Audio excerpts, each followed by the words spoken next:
Subscribe now and press the bell icon. Never miss an update. Unit 4 EMINS यानी विद्युत चुंबकीय प्रेरण और प्रत्यावर्ती धारा, इसमें दो पार्ट है।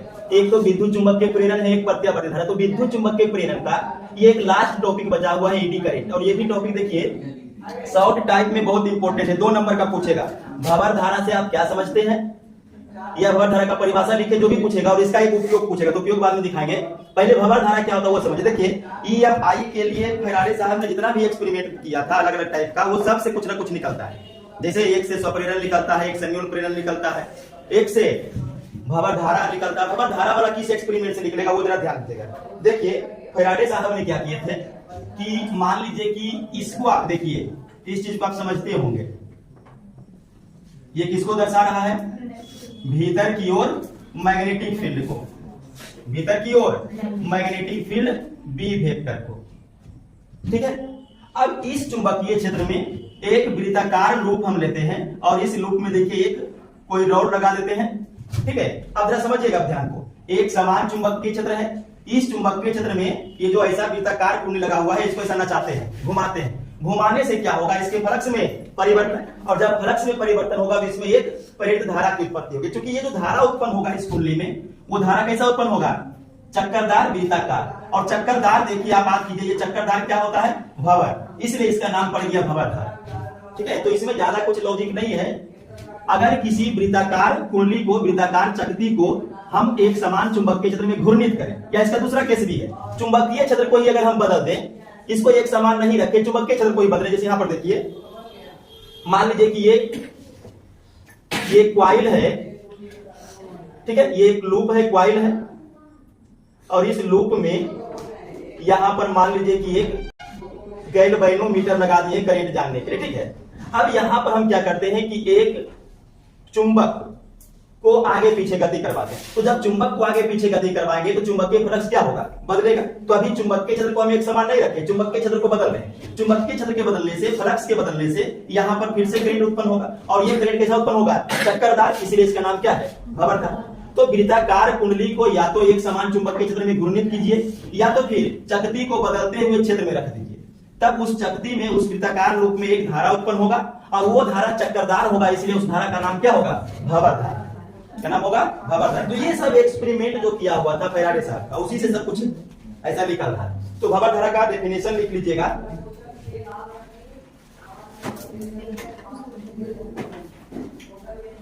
जब किसी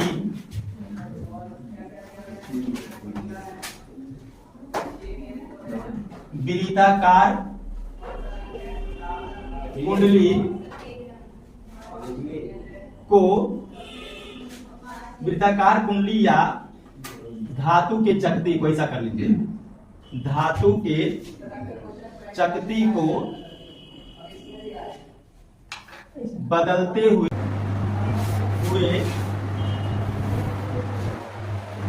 चुंबकीय क्षेत्र में रखा जाता है, अथवा धातु के चकती को चुंबकीय क्षेत्र में घूर्णित किया जाता है। तो चकती में एक प्रेरित धारा की उत्पत्ति होती है। चूंकि यह धारा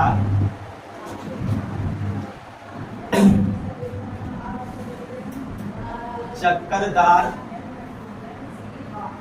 होती है, इसलिए इसे भंवर धारा कहते हैं। देखिए ये हो गया भंवर धारा का डेफिनेशन। जब किसी वृत्ताकार कुंडली या धातु के चकती को बदलते हुए चुंबकीय क्षेत्र में रखें, या फिर धातु के चकती को ही चुंबकीय क्षेत्र में घूर्णित करेंगे, तो चकती में एक प्रेरित धारा की उत्पत्ति होगी। अब चूंकि यह धारा कैसा है, चक्करदार, ठीक है, इसलिए इसका नाम क्या है, भंवर धारा। एक और देखिएगा, ये जो भंवर धारा था इसका पता सबसे पहले एक साइंटिस्ट फोको, तो इसलिए इसका नाम फोको धारा भी कहते हैं। तो लिख लीजिएगा, चूंकि इस धारा का पता सर्वप्रथम फोको महोदय ने लगाया था, इसलिए इसे मतलब भंवर धारा को इसे फोको धारा भी कहते हैं। ठीक है, तो भंवर धारा का एक नाम और है फोको धारा। क्यों नाम है फोको धारा? क्योंकि इसका पता सबसे पहले फोको साहब ने लगाया था, इसलिए। तो ये देखिए, भंवर धारा का डेफिनेशन आप इतना लिखिएगा तो आपको 2 नंबर मिलेगा सब टाइम। अब इसी का एक उपयोग पूछेगा, उसको भी लिख लीजिए, इसको भी VBI कर लीजिएगा। भंवर धारा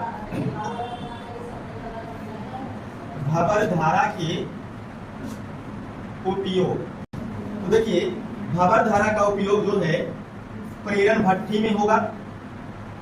दूसरा उपयोग इसका होता है जो रेलगाड़ी होता है, रेलगाड़ियों के चुंबकीय ब्रेक में। और तीसरा है विद्युत चुंबक अवमंदन में। देखिए, ये 3 उपयोग आप याद रखिएगा भंवर धारा का, प्रेरण भट्ठी में, रेलगाड़ियों के चुंबकीय ब्रेक में और विद्युत चुंबकीय अवमंदन में। ये 3 लाइन लिख लीजिएगा, 2 नंबर आपको इसमें भी मिल जाएगा। देखिए, EMI का जो एक पार्ट है ये एक समाप्त हो गया। अब हम लोग नेक्स्ट डेट शुरू करेंगे AC के बारे में, प्रत्यावर्ती धारा के बारे में। ठीक है, तो आप यहाँ तक ही रहने दीजिए।